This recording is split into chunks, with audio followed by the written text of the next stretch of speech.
Queridos, durante esse período eleitoral, ficou em evidência muito do que as pessoas pensam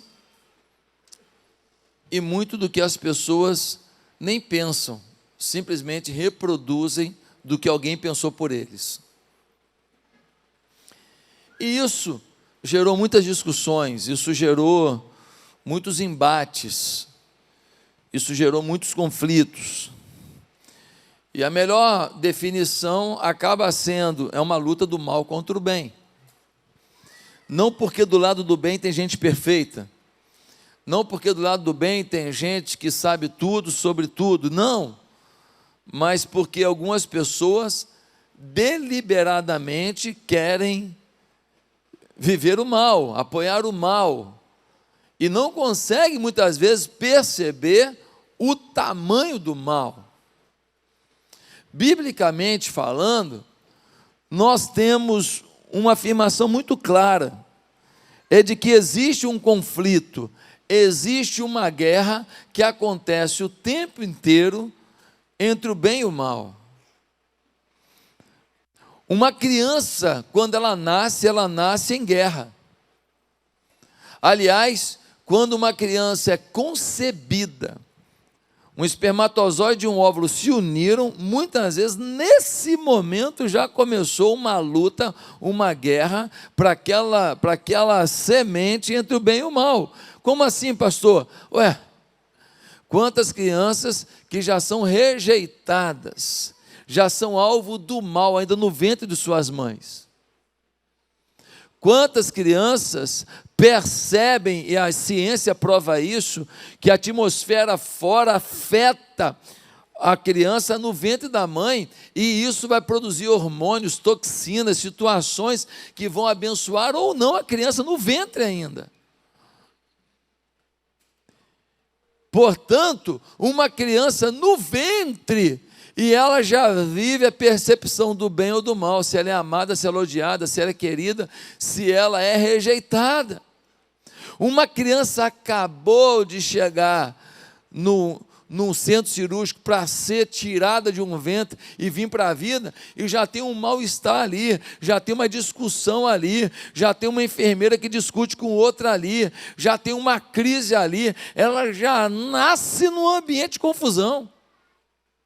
O pai pega e bota no carro, a mãe atrás, carregando a criança no colo, indo para casa e já passa por lugares aonde o ex fala assim, área de perigo. A criança já passa por área que até o ex avisa, lugar perigoso, hein?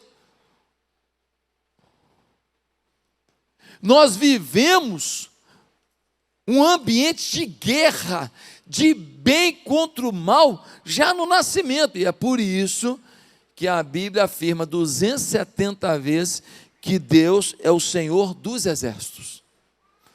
A definição que nós temos de Deus é que Ele é um Deus de guerra, um Senhor dos exércitos. E é isso que Moisés vai declarar quando ele vence os egípcios. Ele vai dizer em Êxodo 15:3, o Senhor é homem de guerra, o Senhor é o seu nome.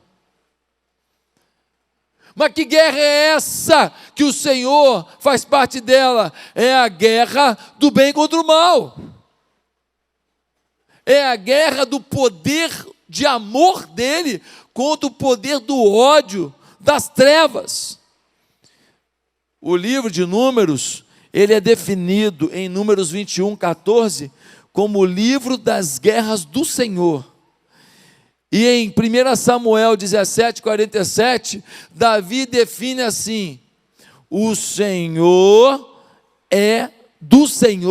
é a guerra. A gente precisa entender que as guerras que eram travadas pelos filhos de Israel, o povo escolhido de Deus, elas eram um modelo, elas eram um tipo, elas eram um retrato do que seria a nossa batalha hoje. Como assim, pastor? Explica melhor. Vamos lá. Os povos antigos eram politeístas. adoravam a vários deuses. Deus estabelece um povo para ser o seu povo, o povo de Israel, o único povo da terra que era monoteísta, que afirmava que existia um único Deus. Naquela época, o conceito é: se o meu Deus é maior que o seu Deus, o meu exército vence o seu. Esse é o conceito. Quando Deus estabelece um povo, e esse povo prevalece sobre os outros povos, o que os outros povos estão aprendendo? Que o Deus de Israel é o Deus Todo-Poderoso. Que o Deus de Israel é o Deus a ser seguido. Não foi isso que aconteceu na Babilônia, quando Nabucodonosor criou um Deus lá de 27 metros e falou: olha, todo mundo tem que adorar, porque é o Deus que eu fiz com as minhas mãos. E aí Sadraque, Mesaque e Abednego falaram: a gente não vai se curvar não. E aí eles são jogados na fornalha de fogo ardente. E aí o fogo não consome Sadraque, Mesaque e Abednego. Quando eles saem, Nabucodonosor fala o quê? Ei, o Deus de verdade é o Deus de Sadraque, Mesaque e Abednego. E olha que a Babilônia está infestada de deuses. E ele fala: ó, ninguém fale desse Deus, porque nenhum Deus faz o que esse Deus faz, livra como esse Deus livra, opera como esse Deus opera. Qual o conceito da cabeça de Nabucodonosor? Ele ainda não entendeu que só existe um Deus, mas ele já entendeu que o Deus Todo-Poderoso mesmo é esse. É uma revelação progressiva, para o homem entender que, na verdade, não é que esse Deus é o maior de todos os deuses, é que esse Deus é o único Deus. Quem entendeu? Então, gente, nós estamos, no Velho Testamento, vendo uma guerra física, material, com armas materiais, que vão representar no Novo Testamento a guerra espiritual. Quando as armas não são mais espadas, lanças e flechas, as armas são espirituais. E o princípio é: assim como o Israel, povo, raça, tinha batalhas para impor o nome do seu Deus, nós hoje, o Israel de Deus, temos batalhas para apresentar o único Deus. Não pegamos mais em espada, em revólver, em metralhadora, mas precisamos saber quais são as armas que temos que usar e que não temos usado, e por isso o mal proliferou-se. Por isso as comunidades estão tomadas de gangues. Por isso os fuzis chegam ao nosso estado todos os dias de várias formas. Por isso as drogas são consumidas para que as pessoas fujam da sua realidade. Por isso as famílias estão destroçadas. Por isso governadores são presos, corruptos, bandidos são reeleitos e descondenados. Por isso o mal impera e a justiça já não é justa, e a lei já não é seguida por aqueles que deveriam julgar a lei. Essa é a realidade de um país, de um mundo, aonde a batalha espiritual muitas vezes é perdida pela igreja.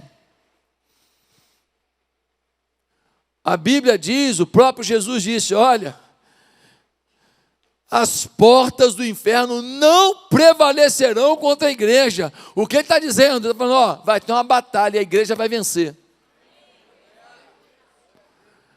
O próprio Jesus está dizendo: vai ter guerra, o pau vai cantar.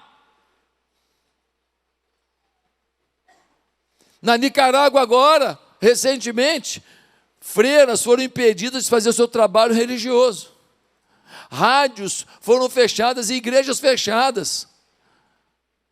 Aqui em Curitiba, uma igreja católica foi invadida por um vereador recentemente. As senhoras que estavam ali cultuando a Deus, que estavam ali adorando da sua maneira, foram impedidas, ameaçadas, foram amedrontadas, passaram medo, ficaram com receio do que seria de suas vidas. Em pleno Brasil, porque existe uma guerra, e é uma guerra espiritual. Por isso que Jesus disse, Mateus 11:12, E desde o dia de João Batista até agora, o reino dos céus é tomado à força. Olha isso, Jesus falando. E os violentos o tomam de assalto. Está falando, olha querido, é luta, é guerra. O reino de Deus é uma guerra, porque senão nós vamos ceder, recuar e perder. Quais são as lutas que a gente tem, gente? Bem, nós temos as perseguições. Em 2 Coríntios 7, versículo 5, Paulo vai dizer, olha, desde que eu cheguei na Macedônia, é só luta por fora e temor por dentro. Paulo está dizendo, ó, dá medo. Um dos poucos momentos em que nós vemos o apóstolo Paulo falando dos seus temores. Um dos poucos momentos que vemos Paulo falando dos seus medos, porque ele sempre está lá, vamos para a guerra. Nesse momento ele fala, ó, dá medo. Ele ia para uma cidade, o pessoal ia atrás, ele ia para outra cidade, o pessoal ia atrás, perseguição o tempo inteiro. Qual é a outra batalha da gente? A batalha no campo espiritual. A batalha que transcende os olhos humanos. Efésios 6, versículo 12, diz que a nossa luta não é contra a carne e o sangue, mas contra os principados e potestades do mal.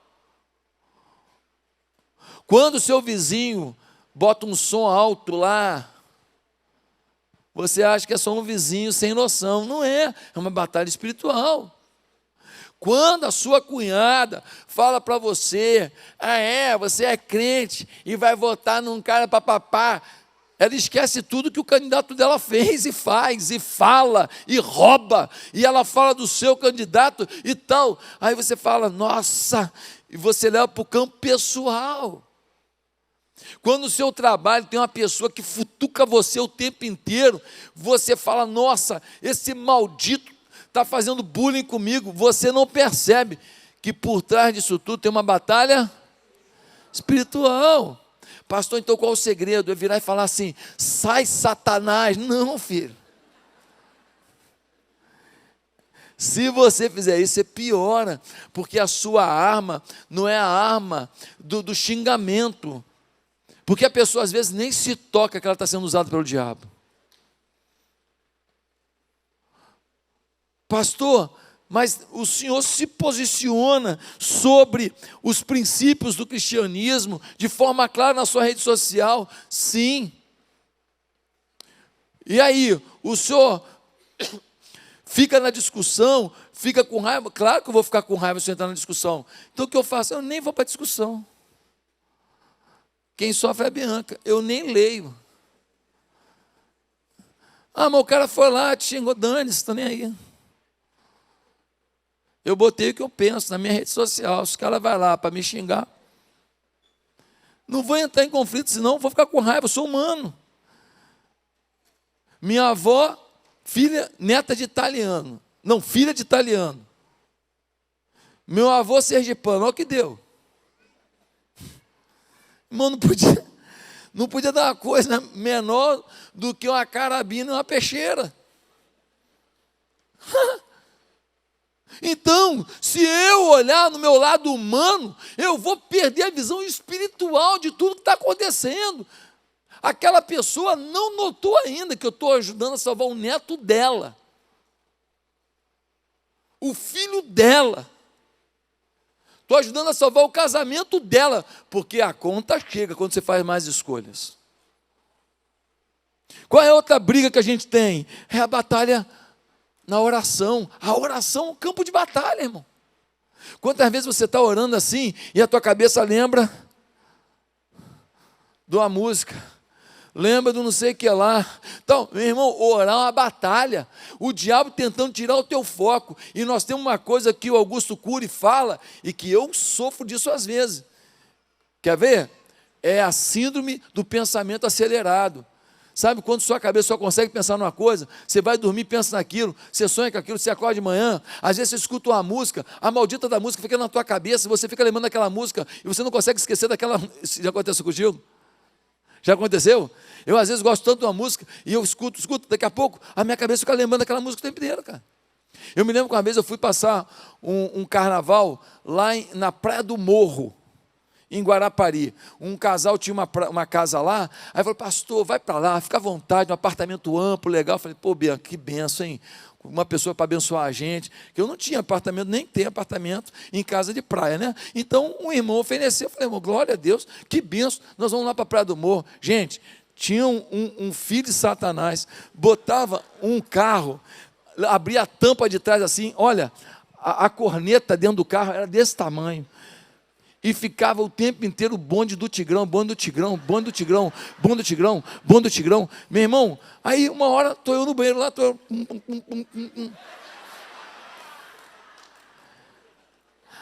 Sério? Estou falando sério. Eu odiando aquilo, odiando, com raiva, com nojo, querendo jogar uma bomba atômica. Mas fica na cabeça. O mal, ele vai batendo, até que ele entra. Gente, nós temos uma batalha na oração. E olha o que Paulo vai dizer em Romanos 15:30. Rogo-vos, irmãos, por nosso Senhor Jesus Cristo, também pelo amor de Cristo, que luteis juntamente comigo nas orações. Luteis nas orações, porque eles sabem que a oração é ali, ó. É na oração que você faz um país não se entregar. É na oração que você faz um filho não se entregar, um casamento não acabar. É na oração que você faz um milagre acontecer. É uma batalha. Mas tem outra batalha que a gente tem, outra luta, na pregação do Evangelho. Pregar o Evangelho é uma batalha espiritual. Em Atos capítulo 16, o Paulo pregou, porque pregou, foi açoitado e depois preso.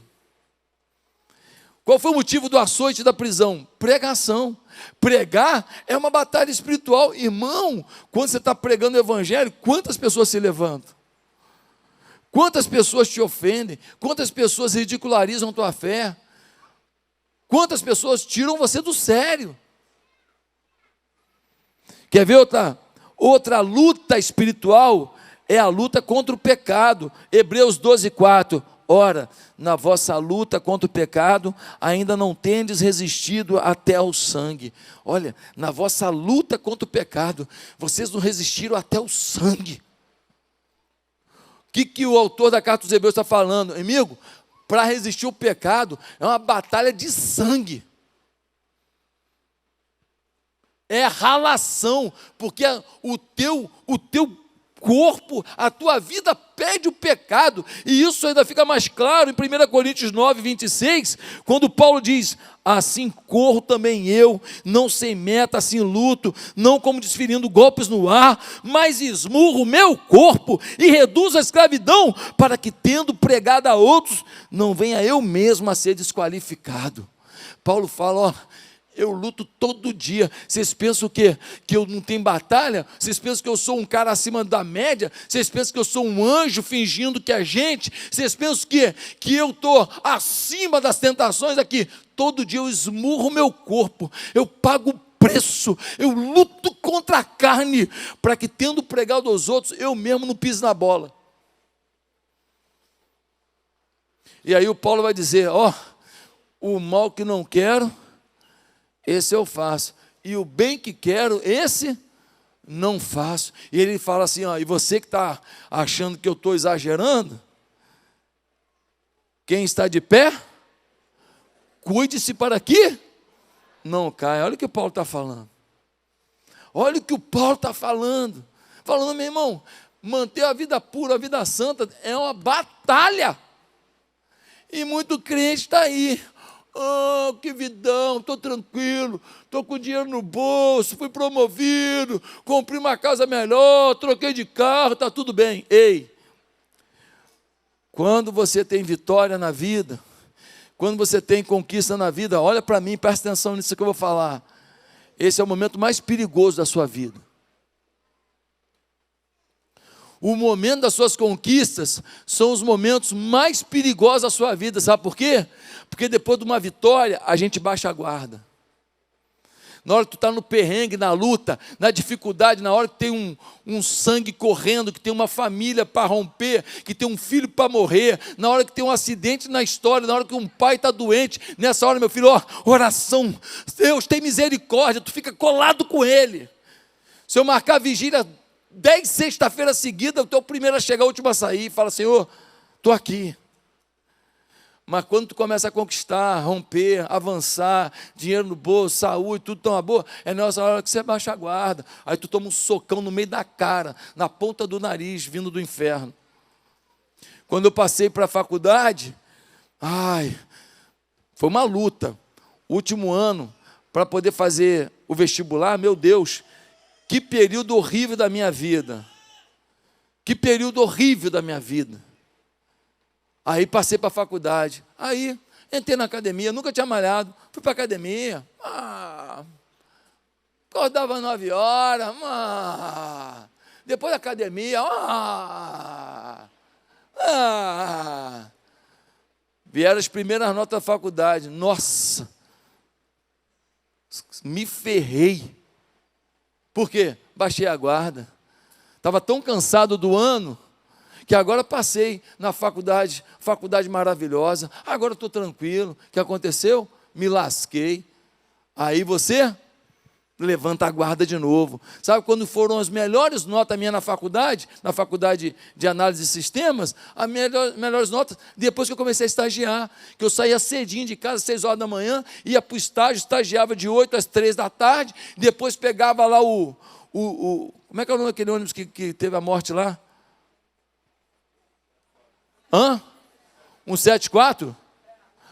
Pegava ele lá no centro da cidade, ia para Gávea, chegava lá na faculdade, 4 horas da tarde, estudava até 10 horas da noite, depois ficava no ponto ali, pegando uma carona aqui, para Leopoldina, para algum lugar, quando não tinha vaga, a gente dividia no carro lá entre os amigos, e chegava em casa meia-noite e tal, minhas notas, 9, 9,5, 10, foi nesse período. Aí eu virei monitor de análise de sistema da faculdade e tal, orientava os projetos dos caras, tal, entregava tudo pronto para os professores. Por quê? Porque agora estava focado. Levantei a guarda. Ei, querido, momento de vitória é um momento que muitas vezes você baixa a guarda e pode ser fatal a bordoada que você vai tomar. Você está numa batalha espiritual. Que história é essa? E é por isso que eu quero ler um texto com você e fazer 3 considerações muito importantes sobre a sua consciência de que você está numa batalha espiritual. Abra a sua Bíblia, por favor, em Efésios capítulo 6. Efésios 6, versículo 10. Efésios 6, versículo 10. Nós lemos assim: a armadura de Deus, finalmente fortaleçam-se no Senhor e no seu forte poder, vistam toda a armadura de Deus para poderem ficar firmes contra as ciladas do diabo, pois a nossa luta não é contra seres humanos, mas contra os poderes e autoridades, contra os dominadores deste mundo de trevas, contra as forças espirituais do mal nas regiões celestiais. Por isso, vistam toda a armadura de Deus, para que possam resistir no dia mau e permanecer inabaláveis. Depois de terem feito tudo, assim mantenham-se firmes, cingindo-se com o cinto da verdade, vestindo a couraça da justiça e tendo os pés calçados com a prontidão do evangelho da paz. Além disso, usem o escudo da fé, com o qual vocês poderão apagar todas as setas inflamadas do maligno. Usem o capacete da salvação e a espada do Espírito, que é a palavra de Deus. Orem no Espírito em todas as ocasiões, com toda oração e súplica. Tendo isso em mente, estejam atentos e perseverem em oração por todos os santos. Orem também por mim, para que quando eu falar, seja-me dada a mensagem, a fim de que, destemidamente, torne conhecido o mistério do Evangelho. Gente, Paulo vai fazer algumas afirmações sobre a batalha espiritual que é bíblica, no Velho Testamento de forma corporal, no Novo Testamento de forma totalmente espiritual, de forma mais nítida, como uma batalha espiritual. Já era no Velho Testamento, só que ela envolvia também a parte física, e agora ela é totalmente espiritual. E qual é A afirmação que nós temos que fazer aqui é que, já que estamos numa guerra, é fundamental saber 3 coisas. Primeiro, o diabo não joga para perder. Irmão, o versículo 11 vai dizer: olha, vistam toda a armadura de Deus para poderem ficar firmes contra as ciladas do diabo. O diabo tem ciladas. Cilada é alguma coisa que você não está esperando. Se você está esperando, não é cilada. Cilada é alguma coisa que você não se preparou devidamente, talvez. Cilada é alguma coisa que você não tinha todas as informações, talvez. Cilada é alguma coisa que você não entendia tudo que você ia precisar, talvez. É uma cilada, é uma armadilha, é uma coisa que vem assim, inesperada. Você precisa saber que quando você acorda de manhã, já tem uma cilada te esperando. É por isso que quando você acorda de manhã, você precisa pedir a Deus: Deus, me prepara para as ciladas. Deus, eu não quero cair em cilada no trabalho, eu não quero cair em cilada na minha conversa com a minha esposa, eu não quero cair em cilada na minha forma de agir, eu não quero cair em cilada na minha forma de reagir, eu não quero cair em cilada na forma de falar. Deus, por favor, me ajuda a compreender a cilada, porque vai ter cilada. Eu me lembro de um filme que tinha, de um camarada americano chamado Daniel Boone. Quem pegou Daniel Boone? Quem assistiu Daniel Boone? Ó, não levanta a mão com vergonha, não. Não levanta a mão com vergonha. Teve uns que levantaram assim, ó, levantaram, ó, não levanta. Você tem mais de 50 anos, eu sei, seu Daniel Boone. Né? Então, o Daniel Boone, ele tinha umas coisas que aconteciam. O que acontecia? Ele ia caminhando e tinha um negócio chamado areia movediça. Quem lembra da areia movediça? A areia movediça, uma areia que quanto mais você se move, mais você afunda. Ei, queridos, na nossa caminhada existem coisas que são areias movediças. Quanto mais você se mexe, quanto mais você se move, você mais afunda. Você precisa de Deus jogar uma corda para você. Você precisa de Deus dar uma orientada em você. Você precisa de Deus dar um direcionamento para você. Porque você fazendo do seu jeito, você acaba se afundando. Você acaba se prejudicando. Você acaba perdendo tudo. Meus amados irmãos, eu me lembro de um jovem talento aqui do Rio de Janeiro. Um menino de Deus. Rapaz, aquele menino pegava um violão, começava a cantar, você chorava. Um negócio de doido, um menino de Deus, tremendo, usado por Deus. Ele ia nas igrejas, nos congressos jovens, era uma maravilha, era lindo demais. A gente se sentia empolgado com Deus. A vaidade tomou o coração dele. E a vaidade, ela sempre vem acompanhada. Porque a vaidade, ela é um sentimento que vai ser externalizado em alguma ação. A vaidade, ela vai ser externalizada em alguma ação. E qual foi a ação dele? Ele vaidoso, tal, não vigiou, e ele adulterou. E quando ele adulterou, a graça que estava sobre ele saiu. E ele sumiu. Ele não canta mais para ninguém. Ele não empolga mais ninguém. Ele não abençoa mais ninguém. As palavras proféticas da boca dele sumiram. A graça sobre ele sumiu. Por quê? Porque o diabo quer esvaziar você da graça e da unção de Deus. O diabo quer tirar de você a visão de Deus. O diabo não quer que você seja um testemunho vivo da presença dele. O diabo quer que você seja inoperante.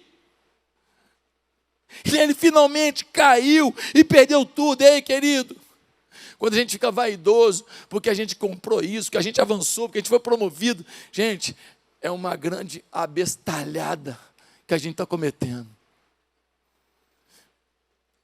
Que tem aquela palavra grega, né? É uma grande burrice que a gente está cometendo. Pastor, mas por quê? Sabe por quê? Porque um dia muda a tua história. Um dia. Você está se achando? Nossa, você está se achando. Um dia muda a sua história. Um dia você entra lá no médico, ele te dá um diagnóstico, pronto, mudou a sua vida. Um dia uma pessoa que você ama, bate de carro, mudou a sua vida. Um dia um filho seu passa por uma situação, acabou a sua vida. Um dia muda a vida. Como que a gente vai ficar besta, vai ficar marrento, vai ficar vaidoso por causa do tempo de conquista, se um dia muda a nossa história? Um dia acaba com essa alegria toda, de uma vez só. Nós precisamos ter um coração humilde. Ah, pastor, então não vou celebrar conquista nenhuma. Não falei isso. As pancadas da vida vão vir, meu amigo. Aprenda a se alegrar com as vitórias. O que tem hoje para comer? Picanha, coma. Chupa essa gordura. Sabe por quê? Porque vai ter um dia, meu amigo, que o maluco vai vir e falar assim: tem um negócio para gente comer aí, qual é? Salsicha de latinha. Eu acho que no inferno o diabo falou: não, aqui não. Salsicha aqui não. Que aquela salsicha de latinha ninguém merece. Acho que eles pegam todas as coisas podres do mundo e fazem aquilo. E ainda tem um crente que é derivado daquela latinha, é o água de salsicha. Não serve para nada. É o água de salsicha. Tu joga, ó, ele na igreja, o que é aquele irmão ali? É o água de salsicha. Mas por que água de salsicha? É só jogar fora. Não faz nada, não faz nada. Eu não estou falando de ninguém aqui, mas é bom você pensar o que você pode fazer para que ninguém te chame de água de salsicha. Principalmente Deus, porque um dia Ele vai definir quem quer salsicha, quem quer picanha e quem quer água de salsicha. Meus amados irmãos, olha isso aqui no texto. Nós precisamos saber que tem cilada. Segundo lugar, já que estamos em guerra, se você se recusar a colocar a armadura de Deus, você não tem a menor chance de vitória. Você sozinho, com a sua inteligência, com a criação que você teve, com a sua educação, com seus valores, não é suficiente para a batalha que você tem que enfrentar. Você não se basta. É o que o texto vai dizer de forma clara, a partir do versículo 11. Ele vai dizer: se revistam da armadura de Deus, para poderem ficar firmes contra a cilada do diabo, pois a nossa luta não é contra seres humanos, mas contra os poderes e autoridades, contra os dominadores deste mundo de trevas, contra as forças espirituais do mal nas regiões celestiais. Por isso, vistam toda a armadura de Deus, para que possam resistir no dia mau e permanecer inabaláveis depois de terem feito tudo. Ou seja, vai ter um dia mau. Qual é o dia mau? É o dia da cilada. E no dia mau, você tem que ter o quê? Feito tudo. Ou seja, se você fez tudo que você podia no dia mau, o que vai te garantir é a armadura de Deus. Que armadura é essa, pastor? Que armadura é essa que eu tenho que ter? Ele define. Ele diz: a verdade e justiça, né? A couraça da justiça.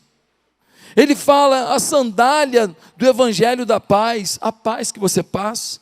O escudo da fé, uma fé que faz diante dos ciladas, dos dados do inimigo, você permanecer firme e falar: o diabo está me atacando, mas Deus é comigo. Ele fala do capacete da salvação. Quantas dúvidas intelectuais nós temos? Quantas dúvidas intelectuais? Quantos jovens que não conseguem nas universidades perceber o tamanho da mentira que estão contando para eles? Não conseguem perceber que essa ideologia que estão passando para eles está afastando eles dos pais deles. Que essa cultura abortista que estão ensinando para eles, se tivesse funcionado, eles não estavam lá para ouvir. Eles só estão lá porque o pai deles, a mãe deles, não acreditou nessa porcaria. E falou: não vou ter meu filho, por isso que eles estão lá.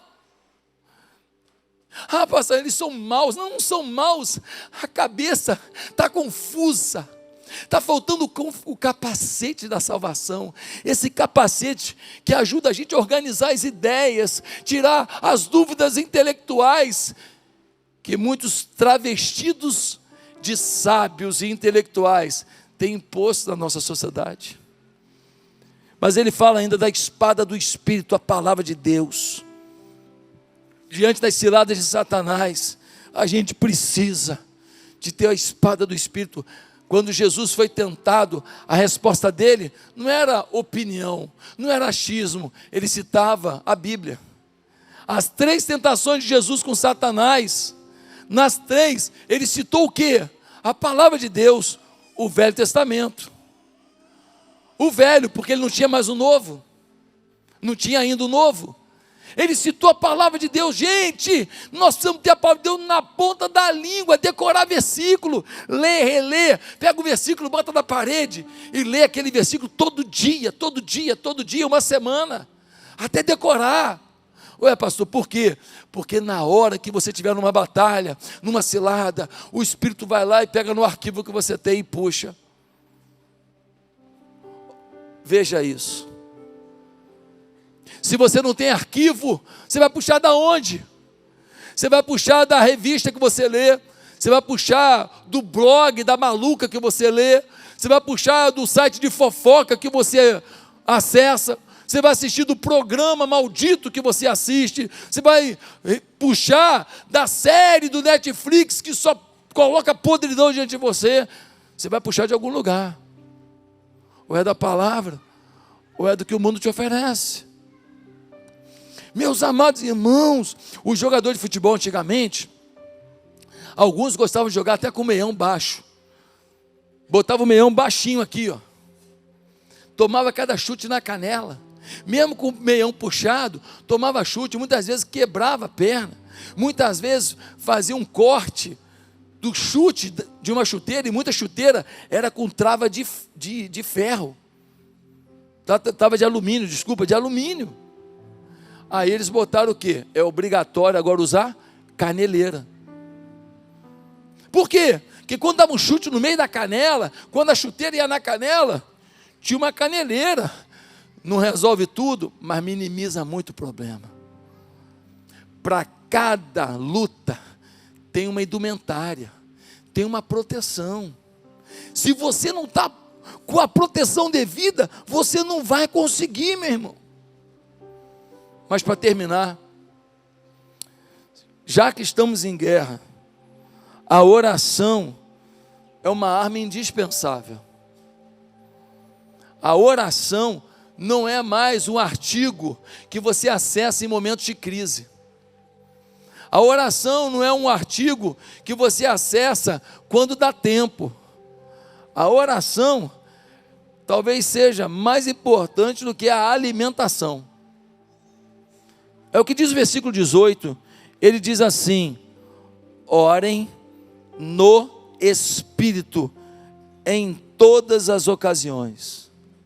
Repete comigo, orem no Espírito em todas as ocasiões. O que quer dizer isso? Paulo está dizendo, amigo, não é uma oração na boca, não é uma oração na cabeça, não é uma oração que todo mundo fala, pô, bonita oração, hein? Nossa, que palavra bonita. Não. É uma oração no Espírito. Pastor, o que é uma oração no Espírito? É uma oração em que você adentra um ambiente em que você tem consciência de que é você e o Espírito. É uma oração em que você tem a consciência de que você está sendo um adorador. E que o Deus Todo-Poderoso está inclinado para ouvir o que você tem a dizer. A oração no Espírito é uma oração em que você se sente realmente diante do Espírito para um diálogo. E você, quando fala, você percebe que de alguma maneira o Espírito, ele traz paz e confirma o seu coração. Há coisas que a gente só consegue falar para um pai presente. Tem coisas que se eu falar para minha mulher, eu posso magoá-la. Tem coisas que se eu falar para alguém, alguém pode me julgar. Tem coisas que se eu falar para o meu pai, humano, até ele pode não entender. Mas um pai presente ainda é a melhor pessoa que você pode ser você mesmo. Sim ou não? Então, quando eu estou diante desse Pai, e que é mais do que humano, o meu Pai eterno, o Pai espiritual, eu posso falar para Ele: ó, deixa eu te falar um negócio. Pô, estou com a raiva danada, que o fulano prosperou e eu não consegui aquilo. Achei até que o senhor foi injusto. Com o Pai a gente pode falar.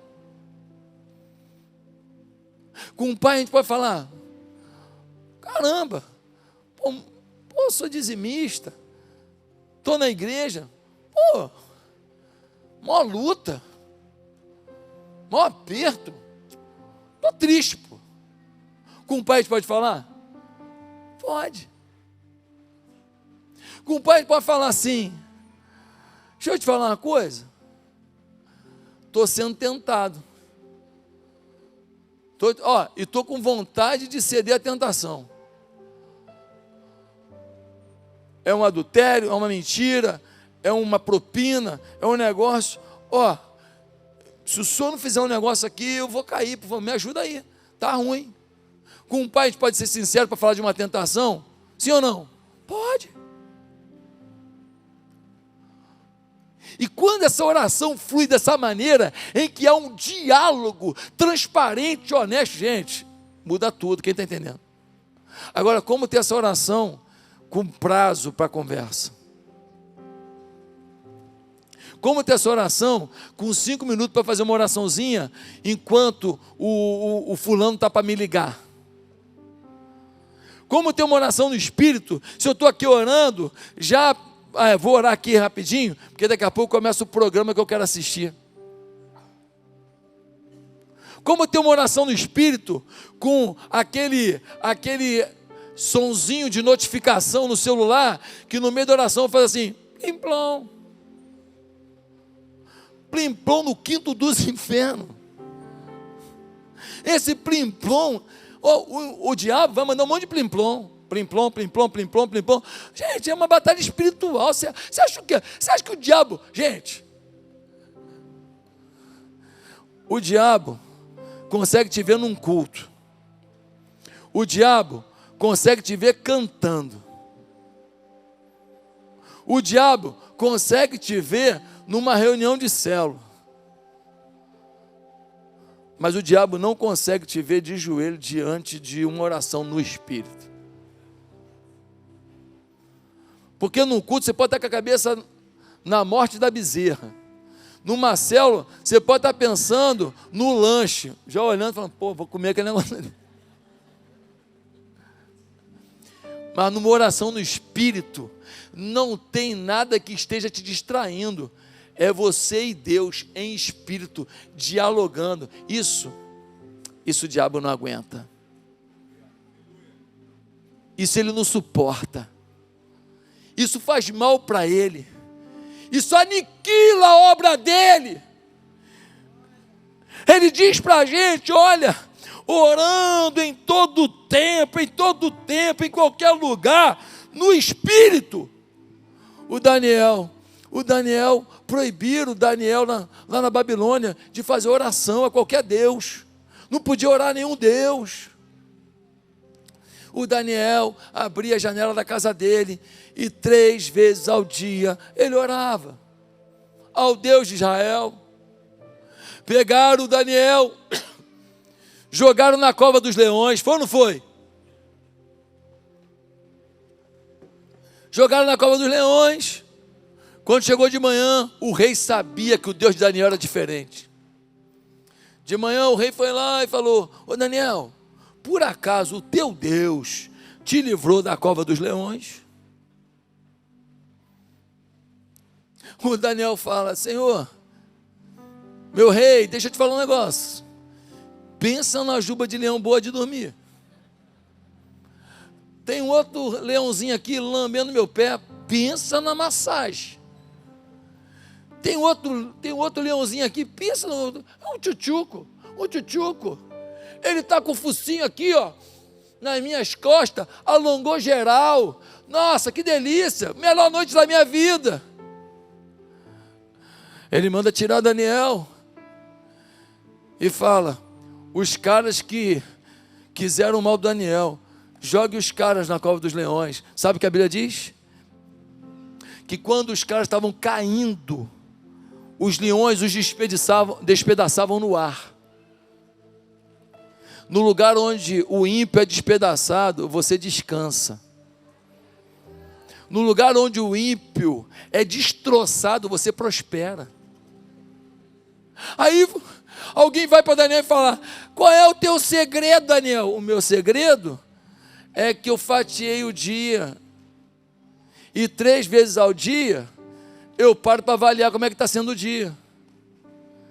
6 horas da manhã eu acordo, e eu abro a janela e oro em direção a Jerusalém e falo: Deus, vou ter um dia cheio de cilada, hein?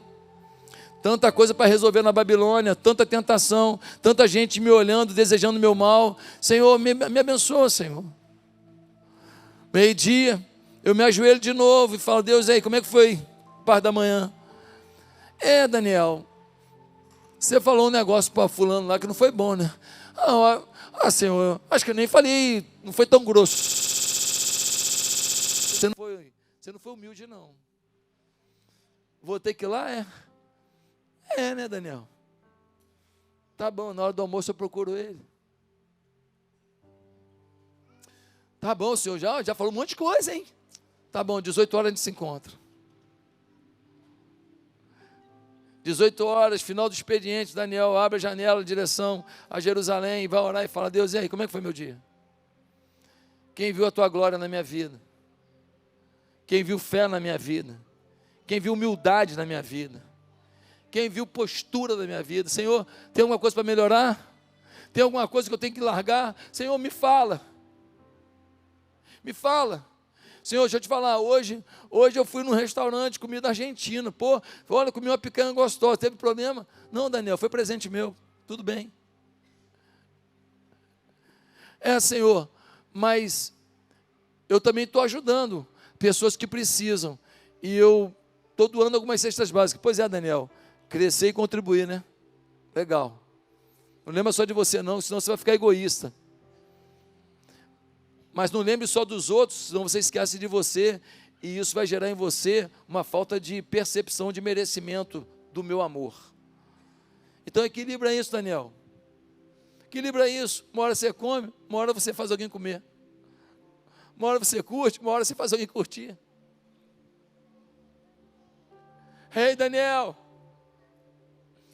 Melhora a Babilônia, Daniel. Ensina o povo a orar, Daniel. Meus amados irmãos, Jesus orava toda hora. Jesus orava no deserto, Jesus orava no monte. Jesus passava a noite em oração. E nós estamos achando que nós vamos vencer sem oração. Spurgeon dizia: se ministros não são dedicados à oração, são dignos de lástima. Todos os livros são como vácuo diante da intimidade com o Senhor. Spurgeon dizia: a oração fervorosa era um hábito em sua vida. Ele contava com 300 intercessores que todas as vezes que pregava mantinham-se em súplica por ele. Quando Paulo e Silas pregaram e foram presos, está lá em Atos 16, diz a Bíblia que perto da meia-noite, Paulo e Silas oravam e cantavam louvores ao Senhor. O anjo do Senhor veio em forma de terremoto. O terremoto chacoalhou, as prisões se abriram. As prisões se abriram. O carcereiro ficou desesperado, pensou que todos os presos tinham fugido e pegou uma espada para se matar. Paulo falou: ei, não faça isso, está todo mundo aqui. O carcereiro deve ter perguntado: mas por que ninguém fugiu se o terremoto abriu todas as prisões? Eu fico imaginando Paulo falando: quem que vai sair de um culto que nem esse, onde o terremoto de Deus se manifesta? Ninguém vai embora quando o terremoto toma a cozinha, a sala, o quarto, o banheiro, aonde você se ajoelhou diante do Senhor. O carcereiro falou: eu quero esse Deus para mim. Você pode ir lá em casa falar para a minha família. Diz a Bíblia que Paulo foi lá todo machucado. O carcereiro ficou cuidando das feridas no corpo dele. Paulo pregou o evangelho e toda a família se converteu e foi batizada. Ei, querido, Deus está querendo levar a gente para uma nova intimidade. Eu preciso orar mais, você precisa orar mais. E se a gente orar mais, a gente vai falar menos e orar mais. E se a gente orar mais, a gente vai xingar menos e orar mais. E se a gente orar mais, a gente vai se vingar menos e orar mais. E se a gente orar mais, a gente vai perceber da onde vem o ataque, vai perceber a batalha espiritual e vai ouvir a voz de Deus.